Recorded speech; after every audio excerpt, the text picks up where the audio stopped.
asalaamu calaykum aqaarta meel walba joogtiin oo mar kale muuqaal cusub aan ku eegi doono wararkii ugu dambeeyay kubadda cagta iyo suuqa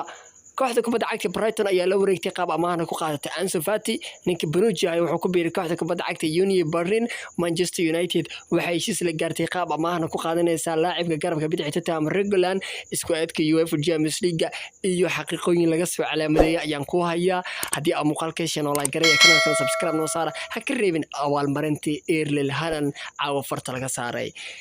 caawa waxaa la soo saaray isku aadka UEFA Champions League oo 32 kooxood caawa madaxa la isku geliyay marka xaqiiqooyin dhowr ah ayaa laga soo calaamadeeyay isku aadka UEFA Champions League halkan ayaan kugu la wadaagi doonaa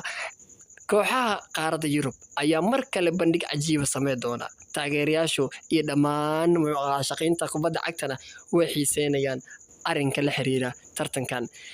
waxaa la soo saaray isku aadka wareegga gruubyada ee tartanka UEFA Champions League xil ciyaareedka cusub 2023-24 tartankan ayaa waxaa ka soo baxeen isku aadiyo aad u xiiso badan taageerayaashuna xiiseynayaan kooxda kubadda cagta ee Manchester United iyo Bayern Munich ayaa qoorta isla galay halka ay ku wada jiraan gruupka ee xilli Newcastle, Paris Saint-Germain iyo AC Milan lagu daray Dortmund ay noqdeen isku gruupkaas oo ah gruupka dhimashada. haddaba waxaan ku sheegi doonaa 5 xaqiiqo oo ku saabsan isku aadkii caawa ee laga soo calaamaday. xaqiiqda koowaad ayaa Newcastle United ayaa wajihi doonta mid kasta oo ka mid ah Paris Saint-Germain, Borussia Dortmund, AC Milan markoodii ugu horeysay taariikhda abid tartanka UEFA Champions League ama tartan rasmi ah. xaqiiqda labaad ayaa ah kooxda FC Copenhagen guusheedii ugu horeysay ee tartanka UEFA Champions League waxay ka gaareen Manchester United bishii November ciyaar ku soo gabagabowday gool iyo waxba 2006. xaqiiqda saddexaad ayaa Barcelona ayaa 5 jeer kaliya ka adkaatay Manchester United lagu daray Bayern Munich oo iyadana wadadaas oo kala raacday oo sanadan isku gruub ay yihiin kooxda kubadda cagta ee Man United iyo Bayern Munich. laakiinse waxaa jirta 2 kulan ee adkaatay kooxda kubadda cagta ee la yiraahdo Manchester United waxayna qaadeen UEFA Champions League waxaana kamid ahayd sanadii 1999 finalkii mucjisada ahaa ee ay ka qaadeen kooxda kubadda cagta ee Bayern Munich ciyaartii Ole Gunnar Solskjaer oo go'aamiyay. qodobka afraad ama xaqiiqda afraad ayaa ah qaabka uu ku socdo UEFA Champions League laga soo bilaabo 2003 ilaa 2004 Manchester City ayaa ah kooxda kaliya ee ku guuleysatay koobka UEFA Champions League iyada oo ka soo baxday gruupka la yiraahdo Group G. xaqiiqda shanaad ayaa 32 kooxood ee isku aadka loo sameeyay dhammaantood marka laga reebo kooxda kaliya ee aan haysan ciyaartooy tartankan matashay waa kooxda Lens ma haysato ciyaartooy tartankan hore u soo ciyaaray dhammaantood waa wajiyo ku cusub shaashadaha qaaradda Yurub ee astaanta UEFA Champions League laga garaaco. haddaba isku aadka ayaa ah mid aad u xiiso badan. gruupka ee Bayern Munich, Manchester United, Copenhagen iyo Galatasaray ayaa wada galay halka gruupka B ee wada galeen Sevilla, Arsenal, PSV Eindhoven iyo Lens. Group C waxaa wada galay Napoli, Real Madrid, Braga, Union Berlin halka Group D ay galeen Benfica, Inter Milan, RB Salzburg iyo Real Sociedad halka gruupka la yiraahdo Group E ay galeen Atletico de Madrid, Feyenoord, Lazio iyo Celtic. gruupka F oo ah midka dhimashadana waxaa galay Paris Saint-Germain, Borussia Dortmund, AC Milan iyo Newcastle United halka gruupka H ay galeen Barcelona, Porto iyo Shakhtar Donetsk kooxda lagu daray Antwerp FC oo Belgium-ka ah. Group G na waxaa galay kooxda Manchester City, RB Leipzig, Red Star Belgrade iyo Young Boys. haddaba isku aadkan ayaa sida u dhacay marka isku aadkan gruubyada sida ayaa loo soo sameeyay marka wajiyo badan ayaana qoorta isla galaya laakiinse halka isha lagu hayo ee cid walba ee daneynayso waa gruupka F oo ay ku jiraan Paris Saint-Germain, Borussia Dortmund, AC Milan iyo Newcastle United. 4 kooxood ayaa mid walba wuxuu arki doonaa midka kale waana gruupka ugu adag uguna shidan uguna xamaasada badan. marka Champions League la soo saaray isku aadkiisa qoorta ayaa waxa la isku geliyay balaayo. Manchester United iyo Bayern Munich iyaduna gruupka ay shidayaanoo waa balaayo kaleeto oo halkeeda taala. marka group F haduu yahay balaayo dadka dhan wada daneynayaan group A na waa sidoo kale Man United iyo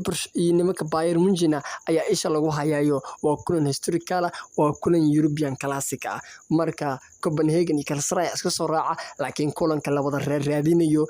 habeenka la daawanayo labada match waa Bayern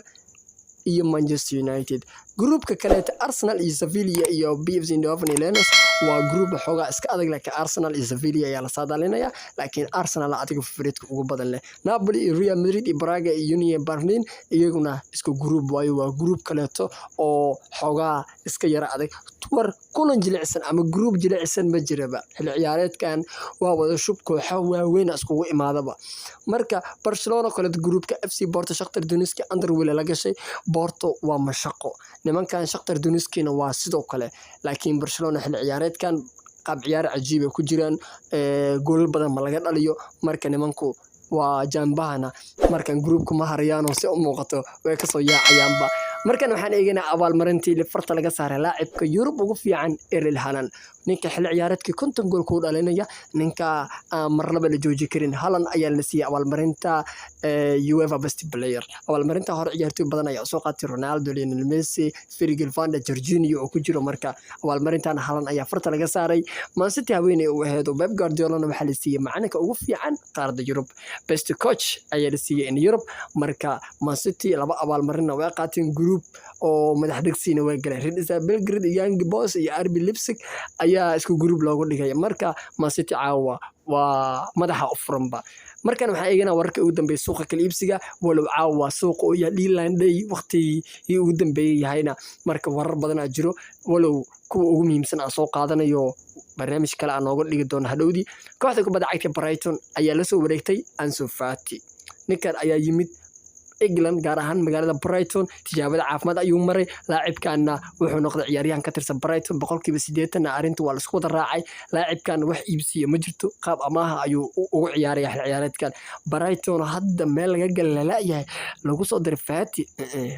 meeshan waa mashaqo kale toba horyaalka Jarmalkana kooxda ka dhisan Union Berlin xil ciyaareedkan UEFA Champions League ciyaaraysa ayaa sadkan ku jirta iyadoo oo maaka ku heysay inay isku group yihiin Real Madrid iyo Napoli lagu daray Braga Union Berlin ayaa soo qaadatay Nick yiraahdo Bonucci oo yimid kooxda kubadda cagta Juventus free ay ku heleen ninkan ayaa wax walba u dhameeyay kooxda dokumentiyadiisana la dhameystiray marka Bonucci halka ayuu maraba kooxda Man United oo raadis ku jirta laacibka bedeli lahaa ninka dhaawac uga maqan ee Luke Shaw waxay markan tijaabada caafimaad marinayaan laacibka Sergio Reguilon oo Real Tottenham u ciyaariyay akademiyada Madrid ka soo baxay Atletico de Madrid oo soo ciyaaray marka laacibka Reguilon